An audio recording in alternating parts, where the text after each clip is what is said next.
አክብሮታዊ ሰላምታዬ በያላችሁበት የምድር ዳርቻ ሁሉ ይድረሳችሁ። ሰላም ጤና ይስጥልኝ ክብራትና ክብራን የዩቲዩብ ቻናል ቤተሰቦች እንደምን ቆያችሁኝ? የሰዓቱን አንኳር እንዲሁም ሰበር መረጃን ይዤ ቀርቤያለሁ። አብራችሁኝ ቆዩ። የመካከለኛው ምስራቅ የኢራንና እስራኤል ጦርነት ተጠናክሮ በቀጠለበት በዚህ ሰዓት አንድ መረጃ ወጥቷል። ይህም እስራኤል ካሰበችው በላይ ጦርነቱ እንደረዘመባት ከዛው ከእስራኤል ተሰምቷል። እስራኤል ጦርነቱ ባጠረ ሰዓት ይጠናቀቃል ብላ ብታስብም ያሰበችው አልሆነም። ተጨማሪ መረጃ አለ። በሌላ በኩል ኢራን እስራኤል ጥቃቷን ካላቆመች በኒውክሌር ድርድር ላይ አልሳተፍም ብላለች። በተጨማሪም እስራኤል ከዚህ ድርጊቷ የማትታቀብ ከሆነ ለጸጸት የሚዳርግ ኃይለኛ ምላሽ እሰጣለሁ ብላለች። ኢራን ወደ 28000 የሚጠጋ ባላስቲክ ሚሳኤል እንዳላት ይገመታል። ይበልህ እንዳለ ጦርነቱ ሌሊቱን ቀጥሎ ሲካሄድ ኢራን እስራኤል ላይ አዲስ ተከታታይ የሚሳኤል ጥቃት ስትሰነዝር እስራኤልም ጥቃቶቿን በኢራን ላይ ፈጽማለች። አሁናዊ የጦርነቱን ወቅታዊ መረጃዎች አደርሳቸዋለሁ። ሰብስክራይብ በማድረግ የደውል ምልክቷን በመጫን የተለያዩ ሀገራዊ እንዲሁም ዓለም አቀፋዊ መረጃዎችን በፍጥነት ማግኘት ትችላላችሁ። አሁን በቀጥታ ወደ መረጃዎቹ አልፋለሁ። በቅድሚያም አሁናዊና ሌሊቱን የሁለቱ ሀገራት ጦርነት ወቅታዊ መረጃዎችን ልንገራችሁ። ሌሊቱን ኢራን በእስራኤል ላይ አዲስ ተከታታይ የሚሳኤል ጥቃት መሰንዘሯን ተከትሎ እስራኤልም የአየር ጥቃት መሰንዘር ጀምራለች። ኢራን እስራኤል ላይ አዲስ ተከታታይ የሚሳኤል ጥቃት መሰንዘሯን ተከትሎ በመካከለኛው እስራኤል የጥንቃቄ ደውሎች ሌሊቱን ተሰምተዋል። የእስራኤል ቻናል 12 እንደዘገበው 5 ሚሳኤሎች የተተኮሱ ሲሆን በመካከለኛው እስራኤል አንድ ሚሳኤል ወድቋል የሚል ሪፖርትም መኖሩን ታክሏል። ከጥቃቱ ምንም አይነት ቀጥተኛም ሆነ ጉዳት አለመድረሱ በአሁኑ ሰዓት ግልጽ አይደለም።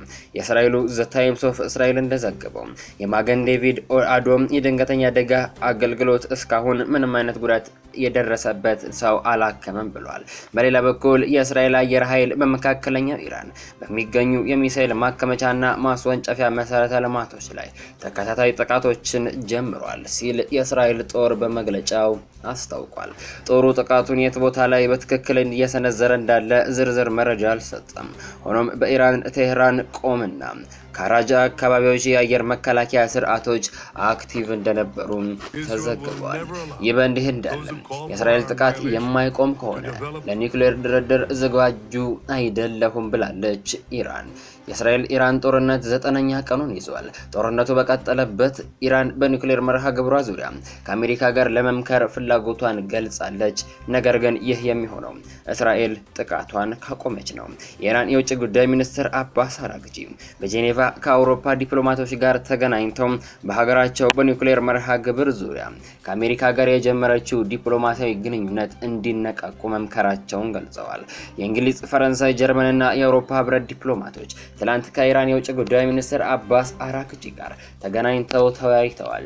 በውይይታቸውም ከእስራኤል ጋር ጦርነት ውስጥ የገባችው ኢራን ከአሜሪካ ጋር ያቆመችውን የኒውክሌር ድርድር እንደ አዲስ ልትጀምር እንደሚገባም አሳስበዋል። የእንግሊዝ የውጭ ጉዳይ ሚኒስትር ዴቪድ ላሚ ሀገራቸው ከኢራን ጋር ቀጣይነት ያለው ውይይቶችን እና ድርድሮችን ለማድረግ ፍላጎት እንዳላቸው የገለጹ ሲሆን ኢራን ከአሜሪካ ጋር የምታደርገውን ውይይት እንድትቀጥል እንጠይቃለን ሲሉም ተናግረዋል።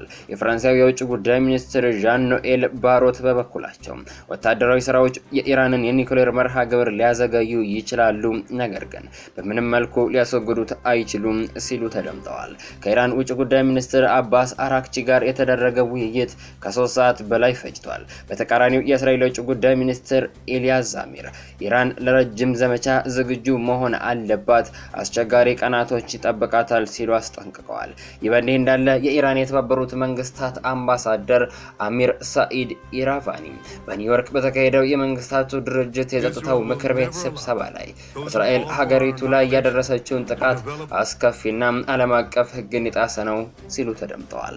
ኢራን አቻቸው ላይ ከባድ በማንሳት ትችት የሰነዘሩት የእስራኤል የተባበሩት መንግስታት አምባሳደር ዳኒ ዳኖን በበኩላቸው የተባበሩት መንግስታት የጸጥታው ምክር ቤት ዓለም አቀፍ ሕግን እንዲያከብርና የጥቃቱ ሰለባ ዜጎችን ለመታደግ ጥቃቱ መቆም አለበት ሲሉ በአጽንኦት ሰጥተዋል።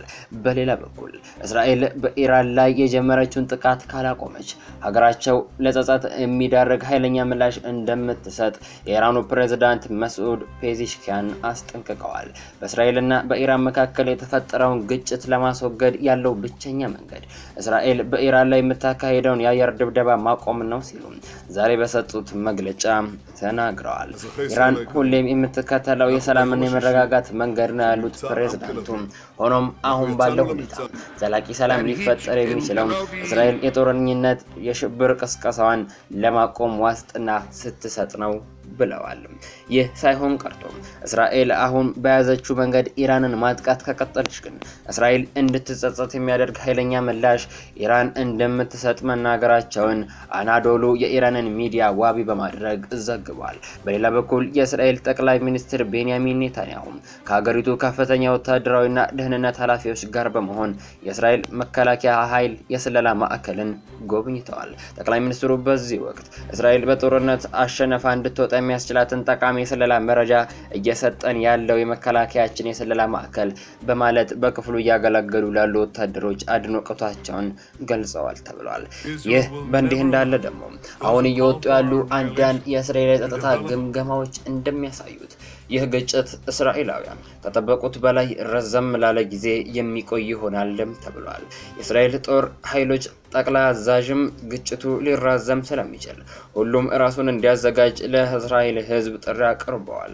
የእስራኤል ጠቅላይ ሚኒስትር ቤንያሚን ኔታንያሁ በኢራን የአገዛዝ ለውጥ ማምጣት የግጭቱ ዋነኛ ዓላማ እንዳልሆነ ከዚህ ቀደም መናገራቸው ይታወሳል። እንደርሳቸው ገለጻ ዋናው ፍላጎታቸው ኢራን ምንም አይነት የኒውክሌር ጦር መሳሪያ እንዳታገኝ የኒውክሌር ፕሮግራሟን ማውደም ነው ብለዋል። የእስራኤል የመከላከያ ሚኒስትር ይህንኑ ሐሳብ ቢያስተጋቡም የአገዛዝ ለውጥ የግጭቱ አካል ሊሆን እንደሚችልና ምናልባት ከግቦቹ አንዱ ሊሆን እንደሚችልም ጠቁመዋል። ስለዚህ የእስራኤላውያን መልእክት ግልጽ ነው።